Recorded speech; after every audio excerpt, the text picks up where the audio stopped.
नमस्कार आदाब दोस्तों, चलिए आज 18 अप्रैल सुबह देश की ताजा बड़ी खबरें आपके लिए लेकर हाजिर हैं। चलिए दोस्तों, सबसे पहले डालते हैं सिर के ऊपर। योगी को लगा बड़ा झटका, अतीक अहमद की पुलिस कस्टडी में हत्या का मामला पहुंचा सुप्रीम कोर्ट। यूपी में 2017 के बाद हुए 183 इनकाउंटर की जांच की भी मांग, योगी जा सकते हैं जेल। कर्नाटक विधानसभा चुनाव को लेकर राहुल गांधी का बड़ा ऐलान, कहा राज्य में आएगी कांग्रेस सरकार, कांग्रेस जीतेगी अब की बार कर्नाटक में 150 सीटें। अतीक अहमद की हत्यारे लवलेश का परिवार घर छोड़कर भागा, घर पर लटका मिला ताला। हिंदू संगठनों को बड़ा झटका, रामनवमी पर हिंसा मामले में सुप्रीम कोर्ट का सुनवाई से इनकार, हिंदू संगठन ने की थी मुसलमानों पर कार्रवाई की मांग। पुलवामा हमले पर पूरे महाराष्ट्र में कांग्रेस का पीएम मोदी के खिलाफ जोरदार प्रदर्शन, सत्यपाल मलिक के खुलासों पर पीएम मोदी से मांगा जवाब। आबकारी नीति मामले में मनीष सिसोदिया की फिर बड़ी मुश्किलें, कोर्ट ने फिर बढ़ाई न्यायिक हिरासत। हिंदू संगठनों को एक और बड़ा झटका, ज्ञान वापी मस्जिद में वुजू को लेकर सुप्रीम कोर्ट में सुनवाई, कोर्ट ने वाराणसी डीएम को वुजू की व्यवस्था कराने का आदेश किया जारी। तो दोस्तों, सभी खबरों को एक एक कर विस्तार से आपको बताने वाले वीडियो को दिल से लाइक कर चैनल को सब्सक्राइब जरूर कर लें। इसी के साथ कैलकुलेशन, अतीक अहमद की पुलिस कस्टडी में हत्या का मामला पहुंचा सुप्रीम कोर्ट। यूपी में 2017 के बाद हुए 183 इनकाउंटर की जांच की भी मांग, योगी सरकार की बड़ी मुश्किलें, 64 पदें, योगी सरकार को आज बहुत बड़ा झटका लगा है। दरअसल आपको बता दें, माफिया अतीक अहमद और उनके भाई अशरफ की पुलिस सुरक्षा में गोली मारकर हत्या किए जाने के एक दिन बाद सुप्रीम कोर्ट में याचिका दायर कर इसकी जांच के लिए सुप्रीम कोर्ट के एक पूर्व न्यायाधीश की अध्यक्षता में स्वतंत्र विशेषज्ञ समिति के गठन का अनुरोध किया गया है। अधिवक्ता विशाल तिवारी द्वारा दायर याचिका में 2017 के बाद से उत्तर प्रदेश में हुई 163 मुठभेड़ों की जांच का भी अनुरोध किया गया है। वकील विशाल तिवारी ने अपनी जनहित याचिका में कानपुर बिकरू इनकाउंटर केस 2020 जिसमें विकास दुबे और उसके सहयोगियों की जांच, संग्रह और सबूतों को रिकॉर्ड करने के लिए केंद्रीय जांच ब्यूरो को निर्देश देकर फर्जी इनकाउंटरों का पता लगाने के लिए निर्देश देने की मांग भी की गई है। मुठभेड़ में पुलिस द्वारा मारे गए थे क्योंकि जांच आयोग पुलिस के बयान के खंडन में सबूत दर्ज नहीं कर सका और उसके अभाव में जांच रिपोर्ट दायर की है। याचिकाकर्ता ने कहा कि इस तरह की घटनाएं लोकतंत्र और कानून के शासन के लिए गंभीर खतरा पैदा कर सकती हैं। इस तरह की हरकतें अराजकता को बढ़ावा देती हैं, इसलिए सुप्रीम कोर्ट के एक पूर्व जज की निगरानी में जांच हो और पता लगाया जाए कि जो इनकाउंटर 183 हुए थे अतीक अहमद समेत, उनमें किसका हाथ था। पुलिस ने वो फर्जी इनकाउंटर किए थे या योगी सरकार ने करवाए थे, जिसके बाद योगी सरकार की मुश्किलें बढ़ गई हैं और योगी को भी जेल जाना पड़ सकता है। इसी के साथ कैलकुलेशन, कर्नाटक में राहुल गांधी का बड़ा ऐलान, कहा राज्य में आएगी कांग्रेस की सरकार, 150 सीटें जीतेगी कांग्रेस, भाजपा का होगा सफाया, 64 पदें।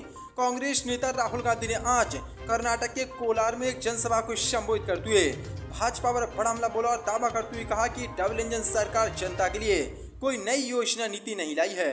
10 मई को होने वाले विधानसभा चुनाव में 150 सीटें कांग्रेस पार्टी के पक्ष में जीतनी चाहिए, पूर्ण बहुमत से कांग्रेस की जीत होनी चाहिए। मुझे ये देखकर खुशी हुई कि कर्नाटक में कांग्रेस मिलजुल कर एकता के साथ चुनाव लड़ रही है।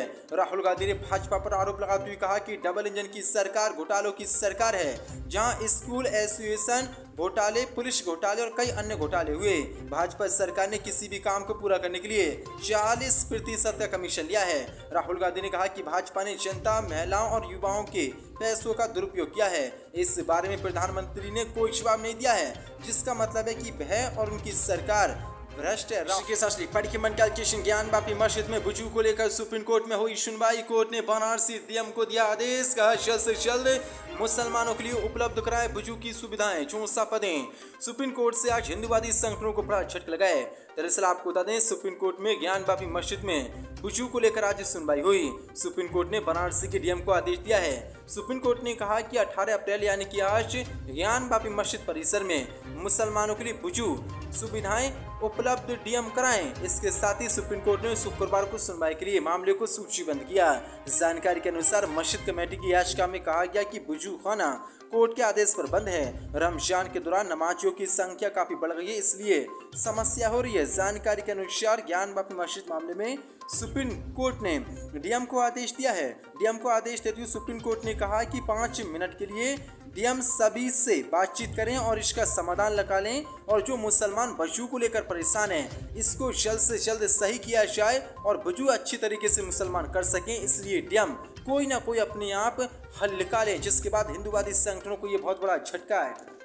इसी के साथ पढ़ के मेडिकल केस अतीक अहमद के हत्यारे लवलेश तिवारी का परिवार घर छोड़कर भागा, घर पर लटका मिला ताला, झोंसा फदें। अतीक अहमद की हत्या के बाद उत्तर प्रदेश की कानून व्यवस्था बिगड़ सकती, इसके चलते योगी सरकार ने पूरे प्रयागराज में धारा 144 लागू कर दी है। लेकिन इस बीच बड़ी अपडेट निकल के सामने, अतीक अहमद के 3 हत्यारों में से एक लवलेश तिवारी का परिवार घर छोड़कर भाग गया है। उनके घर का जब जायजा लिया गया तो वहां ताला लटका हुआ मिला।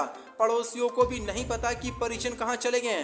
सूत्र बताते हैं कि उन्होंने खुद की सुरक्षा को देखते हुए यूपी को छोड़ दिया। हालांकि उत्तर प्रदेश पुलिस ने इस बात की अभी कोई पुष्टि नहीं की है, लेकिन बड़ी अपडेट निकल के सामने आ रही है। अतीक अहमद और अशरफ अहमद के हत्यारे लवलेश तिवारी का परिवार घर छोड़कर भाग गया, लेकिन पुलिस को भी अभी पता नहीं है कि वो कहां गए हैं। इसी के साथ पढ़ की मंडल के पुलवामा हमले पर पूरे महाराष्ट्र में कांग्रेस का पीएम मोदी के खिलाफ प्रदर्शन। सत्यपाल मलिक के खुलासे पर मांगा मोदी से जवाब, चौंसा फदें। महाराष्ट्र कांग्रेस ने जम्मू कश्मीर के पूर्व राज्यपाल सत्यपाल मलिक द्वारा 2019 के पुलवामा हमले और भ्रष्टाचार पर हाल ही में किए गए खुलासों पर पीएम मोदी से अपनी स्थिति स्पष्ट करने की मांग करते हुए सोमवार को पूरे राज्य में जोरदार प्रदर्शन किया। कांग्रेस नेताओं ने इस अत्यंत गंभीर मामले पीएम मोदी से मलिक के आरोपों पर जवाब देने की मांग की है। राज्य के सभी जिलों में बीजेपी सरकार की निंदा करने वाले पोस्टर, बैनर और मोदी शर्म करो तुम सम करो के नारों के साथ विरोध प्रदर्शन किया गया। राज्य के अलग अलग जिलों में कांग्रेस के कई वरिष्ठ नेताओं ने इस प्रदर्शन का नेतृत्व किया। इस चिलचिलाती गर्मी के बावजूद इस प्रदर्शन में बड़ी संख्या में कांग्रेस कार्यकर्ता उमड़े और काफी देर तक सड़कों पर जोरदार प्रदर्शन किया। दरअसल आपको बता दें, पूर्व राज्यपाल सत्यपाल मलिक ने पुलवामा हमले को लेकर बड़ा खुलासा किया। दरअसल आपको बता दें, उन्होंने कहा कि पुलवामा में 40 सीआरपीएफ जवानों को मारने के लिए इस्तेमाल किया गया 300 किलोग्राम आरडीएक्स नागपुर से आया था, लेकिन मामले की अब तक जांच नहीं हुई है और मोदी सरकार इस हमले के लिए जिम्मेदार है। इसलिए अब कांग्रेस ने सत्यपाल मलिक के आरोपों पर मोदी से जवाब मांगा है। इसी के साथ पढ़ के मंडल के तेजस्वी यादव का अतीक अहमद की हत्या को लेकर भाजपाइयों पर बड़ा हमला, बोले अपराधियों से सहानुभूति नहीं, लेकिन यूपी में अतीक का नहीं कानून का जनाजा निकला। चौंसा फदें। बिहार के उप मुख्यमंत्री तेजस्वी यादव ने उत्तर प्रदेश में पुलिस सुरक्षा में अतीक अहमद और उनके भाई की हत्या मामले पर बीजेपी सरकार पर जोरदार में बोला। उन्होंने कहा कि अपराध और अपराधियों से कोई सहानुभूति नहीं है, लेकिन यूपी में जो हुआ वह बहुत गलत हुआ। उन्होंने कहा कि यूपी में अतीक का जनाजा नहीं कानून का जनाजा निकला है। दिल्ली से पटना पहुंचने के बाद पत्रकारों से बातचीत करते हुए तेजस्वी यादव ने कहा कि निश्चित तौर पर अपराध और अपराधियों से उनकी कोई हमदर्दी नहीं है। अपराध और अपराधियों का खात्मा होना चाहिए, लेकिन देश में कानून और संविधान है। अपराधियों को सजा देने का अधिकार कोर्ट का है। उन्होंने कहा कि इस देश में देखा है कि प्रधानमंत्री के हत्यारों का भी ट्रायल हुआ है, सुनवाई हुई है और फिर सजा हुई है। उन्होंने कहा कि पुलिस अभिरक्षा में अगर हत्या होती है तो सवाल तो उठेंगे ही। उन्होंने दावा करते हुए कहा कि यूपी में पुलिस अभिरक्षा में सबसे ज्यादा हत्या हुई है। तेजस्वी यादव ने जोर देकर कहा कि ये घटना किसी दूसरे गैर बीजेपी शासित राज्य में हुई होती तो वहां काफी हल्ला मच गया होता। तेजस्वी यादव ने कहा कि अपराधियों को खत्म होना चाहिए, लेकिन ऐसा नहीं होना चाहिए जैसे बीजेपी सरेआम करवा रही है। इसी के साथ पढ़ के मंडल कृष्ण सुप्रीम कोर्ट से हिंदू संगठनों को लगा बड़ा झटका। रामनवमी पर हिंसा मामले में सुप्रीम कोर्ट ने हिंदू संगठनों की याचिका पर सुनवाई करने से किया इनकार। चौंसा पद ने रामनवमी पर शोभा यात्रा के दौरान 8 राज्यों के अलग अलग शहरों में हुई हिंसा के मामले में दाखिल याचिका पर सुप्रीम कोर्ट ने सुनवाई करने से इनकार कर दिया है। जस्टिस संजीव खन्ना और जस्टिस एम सुधरेंसन की बेंच ने हिंदू फ्रंट फॉर जस्टिस की याचिका पर सुनवाई से इनकार किया, तो याचिकाकर्ता ने अपनी याचिका वापस ली।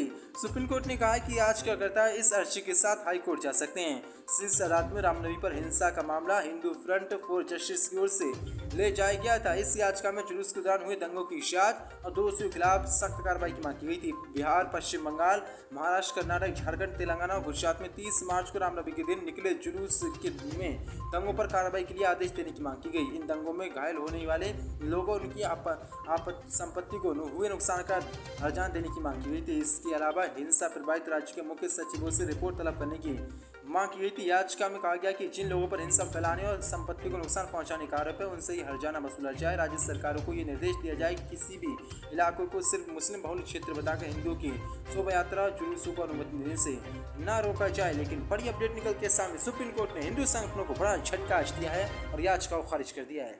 इसी के साथ पढ़ के मन का क्वेश्चन, आबकारी नीति मामले में मनीष सिसोदिया को फिर बड़ा झटका, कोर्ट ने फिर बढ़ाई न्यायिक हिरासत। 64 पदें।